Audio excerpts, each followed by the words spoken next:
Et si notre intestin essayait vraiment de nous parler? Aujourd'hui, on va décoder ensemble le langage, parfois un peu mystérieux de notre système digestif. Pour ça, on va s'appuyer sur une conférence médicale absolument fascinante. C'est le moment de comprendre enfin ce que notre corps tente de nous dire. Des douleurs? Des ballonnements? Franchement, qui n'a jamais ressenti cette petite gêne digestive? Mais qu'est-ce que ça veut dire au fond? Est-ce que ce sont juste des petits désagréments sans importance ou est-ce que ça pourrait cacher quelque chose de plus sérieux? Eh bien, c'est exactement la question qu'on va creuser. Pour nous guider dans cette exploration, on a le docteur Ntanja Wanji. Elle nous le rappelle, la sémiologie, c'est la clé. Alors, la sémiologie, c'est quoi? C'est tout simplement l'étude des symptômes, des signes. C'est fondamental. C'est un peu comme apprendre à devenir le détective de son propre corps. Savoir décrire précisément ce qu'on ressent, ça peut vraiment tout changer. Bon, allez, on plonge dans le vif du sujet, parce qu'il y a des signes qu'on ne peut absolument, mais alors absolument pas ignorer. Commençons par ceux que les médecins considèrent comme une urgence, une vraie de vraie. Voici le fameux syndrome occlusif. Ce qui est crucial à retenir ici, c'est cette idée de triade. Ça veut dire que les 3 symptômes doivent être là en même temps pour qu'on parle d'occlusion.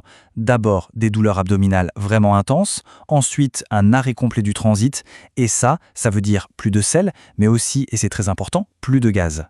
Et enfin, des nausées et des vomissements. C'est cette combinaison bien spécifique qui doit allumer tous les voyants. Et quand cette fameuse triade est présente, il n'a pas une minute à perdre, on parle d'urgence thérapeutique absolue.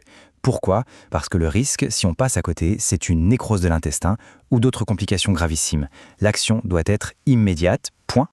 Pour que ces étudiants comprennent bien à quel point c'est sérieux, la professeure utilise cette phrase, disons, percutante. Ça peut sembler un peu extrême, c'est sûr, mais ça montre parfaitement l'énorme responsabilité médicale face à un tel diagnostic.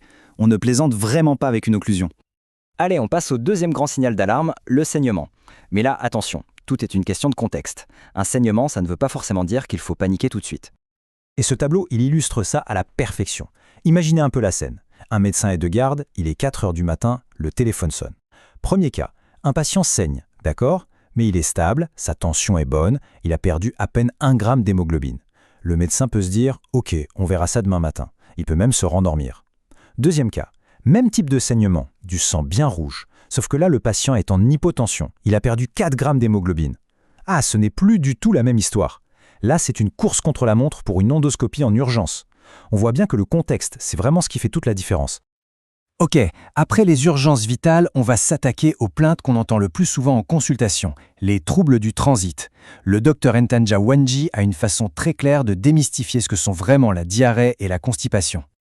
Alors, la diarrhée, qu'est-ce que c'est d'un point de vue médical? Ce n'est pas juste avoir une selle un peu molle une fois dans la journée, non. La définition clinique, elle est précise, c'est plus de 3 selles liquides par jour. Et un autre point essentiel, c'est la durée. Si ça dure plus de 4 semaines, là on parle de diarrhée chronique et les causes qu'il faudra rechercher ne sont plus du tout les mêmes qu'une simple gastro.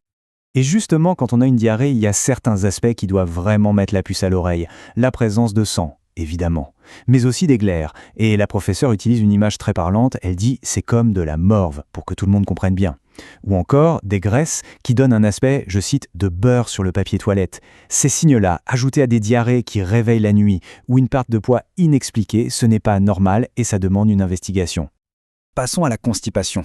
Là aussi, il y a plein d'idées reçues. Aller à la selle 1 fois par jour, même si c'est solide, non, ce n'est pas de la constipation. Et rester longtemps aux toilettes avec un magazine, ce n'est pas un symptôme non plus. La vraie constipation, c'est quand on y va moins de 3 fois par semaine, quand on doit faire des efforts importants pour évacuer, ou quand on a cette sensation de ne jamais être complètement vidé. Heureusement, la professeure donne des conseils très, très pratiques. Boire beaucoup d'eau, c'est la base. Manger des fibres, des légumes verts, bien sûr, et surtout, prendre son temps aux toilettes. Elle insiste vraiment là-dessus, ne pas y aller en catastrophe, mais s'installer calmement, pourquoi pas avec un vivre. Et le petit truc en plus, surélever les pieds. Ça aide à avoir une meilleure position physiologique. C'est tout simple, mais ça peut être super efficace. Bon, maintenant qu'on a vu les symptômes, voyons comment leur répétition, leur combinaison peut nous mettre sur la piste de diagnostics bien précis. Ce ne sont pas des coïncidences, ce sont des schémas, des patterns qui se dessinent. Prenons l'exemple de la maladie cœliaque. L'intolérance au gluten, en fait, ça vient détruire les villosités de l'intestin. Résultat, on absorbe mal les nutriments. Et les conséquences, c'est de la diarrhée, de l'anémie, une fatigue de dingue. Le seul et unique traitement, c'est un régime sans gluten, strict et à vie. Et c'est hyper important parce que si on ne respecte pas ce régime, le risque de développer un lymphome intestinal augmente. On enchaîne avec les MICI, les maladies inflammatoires chroniques de l'intestin. Pour bien les différencier, le point crucial à retenir, c'est la localisation. La rectocolite hémorragique, qu'on appelle aussi RCH, elle ne touche que le côlon et le rectum. Point final. La maladie de Crohn, par contre, elle peut s'attaquer à n'importe quelle partie du tube digestif, comme le dit l'expression consacrée, de la bouche à l'anus. Et cette différence de localisation et aussi de profondeur des lésions, eh bien, ça explique toute la différence de symptômes et de complications. Ah, et celle-là, elle est géniale. Pour expliquer l'inflammation intestinale, la professeure utilise une analogie juste parfaite. Imaginez, on se prend une gamelle en sortant de soirée. On s'érafle bien le bras. Ça devient rouge, ça chauffe, ça fait mal et ça suinte un peu. Eh bien, dans l'intestin, c'est exactement le même processus. La muqueuse est à vif, elle fait mal, elle suinte, ce qui va provoquer la diarrhée, et elle peut saigner. C'est d'une simplicité désarmante et on comprend tout de suite. Alors, après tout ça, qu'est-ce qu'il faut retenir ? Quels sont les messages vraiment importants que la professeure veut nous faire passer ? On va distiller l'essentiel. Le tout premier message, et sans doute le plus crucial de tous, tient en un seul chiffre. 50 ans, c'est l'âge charnière. C'est le seuil à partir duquel la vigilance doit être absolue. Parce que voilà la règle d'or de cette conférence. Si après 50 ans, on constate l'apparition de sang dans les selles ou une modification récente et inexpliquée du transit, alors on n'attend pas. Le principe de précaution est très clair. C'est considéré comme un cancer colorectal jusqu'à ce qu'une coloscopie vienne prouver le contraire. C'est un réflexe qui peut littéralement sauver des vies.